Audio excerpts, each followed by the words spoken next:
तो हम जानते हैं हीट वेव्स क्या होते हैं। What are heat waves? Heat wave एक ऐसी सिचुएशन है जब टेम्परेचर बहुत ज़्यादा बढ़ जाता है और ह्यूमिडिटी यानी कि उमस भी हाई हो सकती है। ये एक्सट्रीम वेदर कंडीशन हेल्थ के लिए बहुत डेंजरस होते हैं, स्पेशली एल्डरली एज वाले पीपल के लिए, यानी कि जो बूढ़े लोग होते हैं उनके लिए, बच्चों के लिए और उन लोगों के लिए जो पहले से बीमार हैं। हीट वेव्स के कारण क्या है ये देखेंगे। हाई प्रेशर सिस्टम, जब एक हाई प्रेशर एरिया में लंबे समय तक हवा रुक जाती है तो ठंडी हवा नहीं आ पाती, जिसके कारण गर्मी बढ़ जाती है।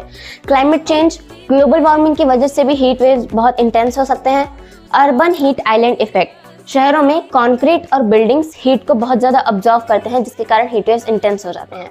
लो विंड स्पीड, जब हवा नहीं चलती तो गर्म हवा एक जगह रुकी रहती है और हीट वेव्स इंटेंस हो जाते हैं।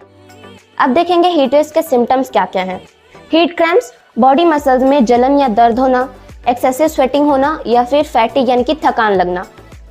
हीट एग्जॉशन, बहुत ज़्यादा स्वेटिंग होना, वीकनेस या फिर चक्कर आना, वॉमिटिंग या फिर हेडेक जैसे सिम्टम्स नजर आना। हीट स्ट्रोक, जो कि बहुत ही ज़्यादा डेंजर सिम्टम है, जिसमें बॉडी टेम्परेचर 103 डिग्री फ़ारेनहाइट यानी कि 39.4 डिग्री सेंटीग्रेड से ऊपर चला जाता है। कन्फ्यूजन क्रिएट होना, हार्ट बीट तेज हो जाना, बेहोश हो जाना या फिर सीजर्स जैसे सिम्टम्स जैसे कि झटके लगना। अब हम देखेंगे हीट वेव्स के कॉम्प्लिकेशंस। डिहाइड्रेशन, एक्सेसिव स्वेटिंग से बॉडी में मिनरल्स और H2O यानी कि पानी की कमी हो जाना। हीट स्ट्रोक, न्यूरोलॉजिकल सिम्टम्स जैसे कि कन्फ्यूजन जैसे कि सिम्टम्स क्रिएट होना, जो कि हीट एग्जॉशन के भी सिम्टम्स हैं। Effect on heart and kidney, ज़्यादा गर्मी के कारण हार्ट और किडनी में एक्सेसिव प्रेशर पड़ना, जिसके कारण हार्ट अटैक और किडनी फेलियर के भी चांसेस बहुत बढ़ जाते हैं। ब्रीदिंग प्रॉब्लम, गर्मी और पोल्यूशन के कारण एस्थमा और रेस्पिरेटरी प्रॉब्लम्स बढ़ जाना। अब हम देखेंगे हीट वेव के प्रिकॉशंस यानी कि हीट वेव से बचने के तरीके। आपको हाइड्रेटेड रहना होगा, यानी कि बी हाइड्रेटेड। H2O यानी कि पानी का इंटेक, कोकोनट वाटर, ORS या फिर गन्ने का जूस एक्सेट्रा आप ले सकते हैं। धूप में कम निकले, यानी कि डायरेक्ट सनलाइट के कांटेक्ट से बचें, और अगर निकल भी रहे हैं तो स्कार्फ, गॉगल या फिर कैप का इस्तेमाल करें।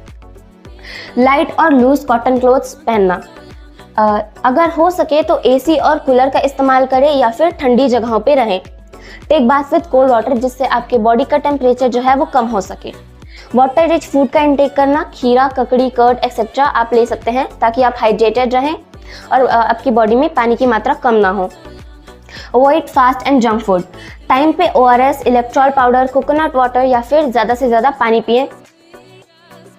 अगर आपको इनमें से कोई भी सिम्टम्स नज़र आते हैं या फिर आपको लगती है कि आपकी कंडीशन क्रिटिकल हो रही है तो आप अपने डॉक्टर से कॉन्टैक्ट करें। Thank you.